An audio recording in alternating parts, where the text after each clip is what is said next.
Everyone, welcome to UK साथी। आज हम शुरू करने वाले हैं लेक्चर नंबर 3 और इसमें हम पढ़ेंगे कि जो भी हमने लेक्चर नंबर 2 में पढ़ा था रोस्टर फॉर्म और सेट बिल्डर फॉर्म, उनको हम किस तरह से आपस में चेंज कर सकते हैं। अगर हमें रोस्टर फॉर्म दे रखा है तो सेट बिल्डर फॉर्म किस तरह से लिख सकते हैं, और सेट बिल्डर फॉर्म दे रखा है तो रोस्टर फॉर्म कैसे लिख सकते हैं। चलिए शुरू करते हैं। आज का पहला एग्जाम्पल है, ये हमें एक सेट दे रखा है और ये आपका एक सेट बिल्डर फॉर्म में दे रखा है और हमें इसको रोस्टर फॉर्म में यानी कि टेबुलर फॉर्म में इसको लिखना है। क्या दे रखा है कि ये एक हमारा सेट है, उसमें x तरह के एलिमेंट्स हैं और x की जो खास बात है वो आगे दे रखा है। x is a natural number, x एक नेचुरल नंबर है जो कि 6 से छोटा है। अब नेचुरल नंबर स्टार्ट होते हैं 1 से, 1 2 3 4 5 6 7 8 इस तरह चलते चले जाते हैं। तो हमें तो वो नेचुरल नंबर पिक करने हैं जो 6 से छोटे हों। देखिए लिखते हैं, ए हमारा एक सेट है, 1 से स्टार्ट होते हैं नेचुरल नंबर, देन आपका 2 भी आएगा, देन 3 भी आएगा, उसके बाद 4 भी आएगा। ये सारे 6 से छोटे हैं सारे। अब अगर 5 के बाद में नेचुरल नंबर आता है 6, जो कि 6 से छोटा नहीं है। इसका मतलब ये है कि ए सेट में सिर्फ और सिर्फ हमारे 5 एलिमेंट्स आएंगे, 1 2 3 4 एंड 5। आई होप समझ में आया होगा। आगे बढ़ते हैं। सेकंड सेट है हमारा बी सेट। बी सेट में आपको क्या दे रखा है कि इसमें भी एक्स तरह के एलिमेंट्स हैं और इसमें एक और चीज़ दे रखा है कि x is a 2 digit number. x आपकी 2 डिजिट नंबर है, यानी कि 2 डिजिट नंबर जिसमें हमारी 2 डिजिट होती हैं, जो कि 10 से स्टार्ट होती हैं और 99 तक चलती हैं। उसके आगे क्या दे रखा है कि such that the sum of its digits is 9, यानी कि उन 2 डिजिट को अगर मैं सम करूं तो उसका सम 8 आना है। जैसे कि मैं आपको एक एग्जांपल दिखाता हूं। सपोज आपका एक नंबर ले लीजिए 26। तो 26 2 डिजिट के नंबर हैं हमारे, एक डिजिट है 2 और दूसरी डिजिट है 6। इन दोनों का अगर आप सम करोगे तो रिजल्टेंट आएगा आपका 8, यानी कि आपका ये 26 इस सेट का मेंबर होगा। इसी तरह से हमको लिखना है। चलिए शुरू करते हैं लिखना। लेट्स से कि बी हमारा एक सेट है, कौन कौन से एलिमेंट आ जाएंगे। 10 तो नहीं आएगा, 11 नहीं आएगा, 12 13 14 15 16 17 आएगा। क्यों? क्योंकि 17 की जो 2 डिजिट हैं उनको अगर आप जोड़ोगे 7 + 1 8 आ जाएगा, इसलिए 17 इसका मेंबर होगा। लाइकवाइज 26 को आप जब देखोगे, इन दोनों को ऐड करोगे, इनकी 2 डिजिट को, वो उसमें भी 8 आएगा। 6 + 2 = 8। ऐसे ही आप 35 ले लीजिए। 35 की भी जो 2 डिजिट्स हैं हमारी, पहली 3 और दूसरी 5, इन दोनों को जब आप सम करोगे तो 8 आएगा। ऐसे ही अगर मैं 4 में बात करूं तो ये हो जाएगा 44, क्योंकि आप 44 को ऐड करोगे तो आपका 8 आ जाएगा। मतलब 44 की जो 2 डिजिट्स हैं उनको ऐड करोगे तो 8 आ जाएगा।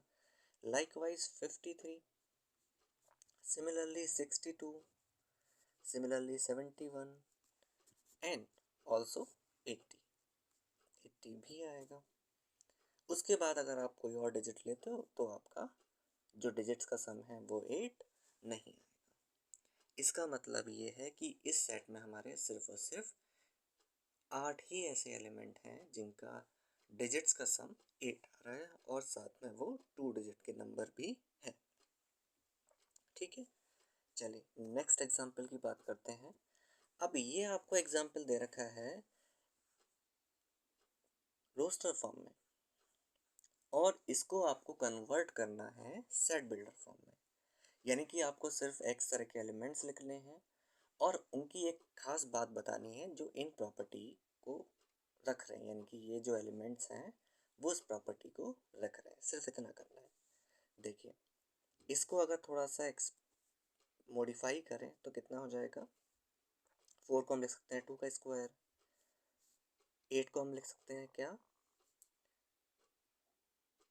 2 का क्यूब, 16 को क्या लिख सकते हैं 2 की पावर 4 एंड 32 क्या लिख सकते हैं हम 2 की पावर 5। तो यानी कि इसमें आपके इस तरह के एलिमेंट्स हो गए।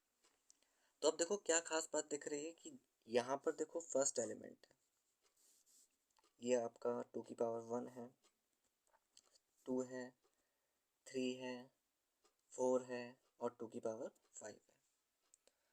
तो हम क्या लिख सकते हैं बेसिकली, देखिए इसमें 2 की पावर n टाइप के एलिमेंट है, यानी कि इस सी सेट को हम इस तरह से लिख सकते हैं कि इसमें भाई 2 की पावर n टाइप के एलिमेंट्स हैं।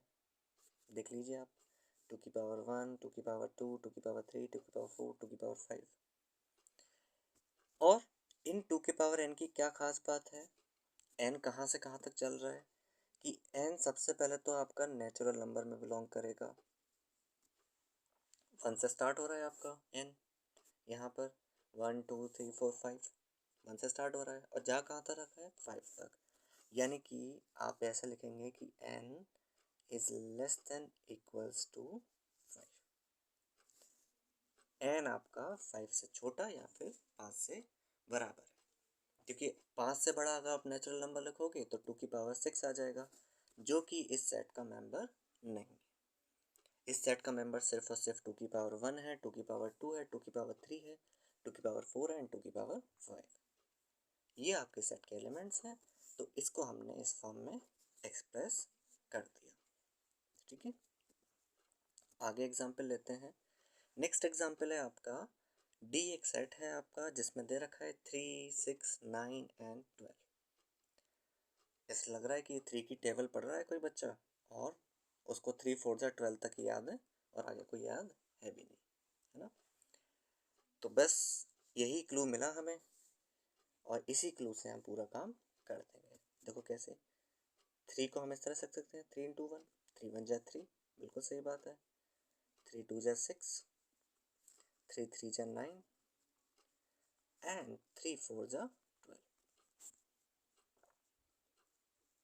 इस तरह से लिख सकते हैं हम इसको।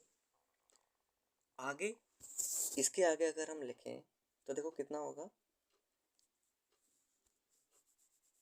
इसको थोड़ा सा अगर हम और मॉडिफाई करते हैं तो इसको ऐसे लिख सकते हैं 3 इंटू 1,